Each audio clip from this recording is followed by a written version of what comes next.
બસબારનું circulating પ્રોટેક્શનનો મૂળભૂત વિચાર આકૃતિ સાથે સમજાવો. તો સર્ક્યુલેટિંગ કરંટ પ્રોટેક્શન એટલે કે ડિફરન્શિયલ પ્રોટેક્શનની વાત આપણે કરીએ છીએ. અને આ બસબારનું ડિફરન્શિયલ પ્રોટેક્શન જે છે એ મર્જ પ્રેસ ડિફરન્શિયલ પ્રોટેક્શનની જેમ જ બતાવી શકાય છે. તો મર્જ પ્રેસ સિસ્ટમનો ઉપયોગ આમાં કરી શકાય છે. હવે એ સિદ્ધાંત બતાવતી જ આકૃતિ અહીંયા દર્શાવેલી છે આ સર્કિટમાં. તો જો તમે જોતા હોય તો આ તમારું એક ઇનકમિંગ ટ્રાન્સફોર્મર છે જેના દ્વારા આ બસ બાર ઉપર સપ્લાય આવે છે એટલે કે પાવર આપવામાં આવે છે. આ તમારું મેઇન બસ બાર છે જેનું પ્રોટેક્શન આપવાનું છે, જેની બંને બાજુઓ પર સીટી લગાડવામાં આવેલી છે. જો અહીંયા જોતા હોય તો આ એક તમારું ઇનકમિંગ લાઇનનું બ્રેકર છે અને આ તમારા બે ફીડરના બ્રેકર છે બે બાજુ. આ એક તમારી મેઇન ઇનકમિંગ લાઇનની સીટી છે અને આ તમારા આઉટગોઈંગ જે બે બ્રેક ફીડર છે એના માટેના બે બ્રેકર અને એની સીટી છે. તો ઇનકમિંગ ટ્રાન્સફોર્મર દ્વારા બસ બારને જે પાવર આપવામાં આવે છે એ અહીંયા બસ સુધી પહોંચે છે. હવે બે આઉટગોઈંગ ફીડર એ અને બી મૂકેલા છે.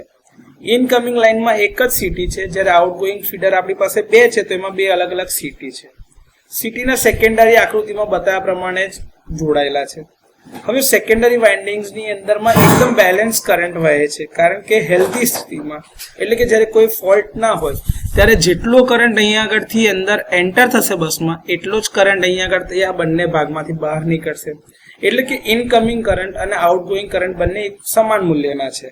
એટલે કે બેની વચ્ચે કોઈ અસંતુલન નથી, એટલે એવો કોઈ કરંટ આ રિલેની કોઇલમાંથી પસાર થશે નહીં. જો રિલેની કોઇલમાંથી પસાર નહીં થાય કોઈ કરંટ તો રિલેની કોઇલ એનર્જાઇઝ નહીં થાય, એટલે રિલે નિષ્ક્રિય રહેશે, એટલે કે નોન ઓપરેટિવ, રિલે ઓપરેટ થાય નહીં.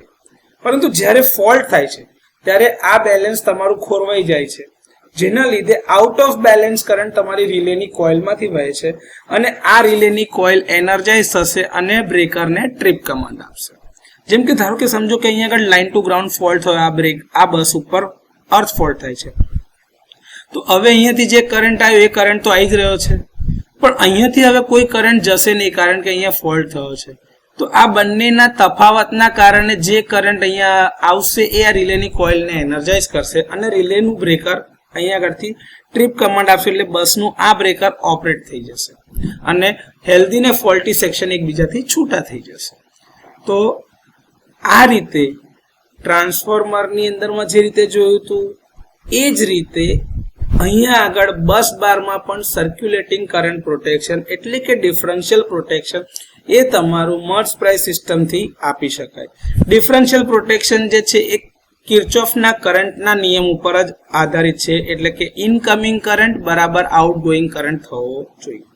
તો હેલ્ધી કન્ડિશનમાં જેટલો કરંટ અહીંથી આવશે એ બધો જ કરંટ અહીંથી બહાર નીકળી જશે. એટલે કે બસ ઉપર એટલે કે આ જંકશન ઉપર તમારું જે એલ્જિબ્રિક સમ એટલે કે સાદો સરવાળો તમે કરશો કરંટનો એ મળશે હંમેશા 0. તો આ રીતે તમારા બસ બારનું સર્ક્યુલેટિંગ કરંટ પ્રોટેક્શન કામ કરે છે.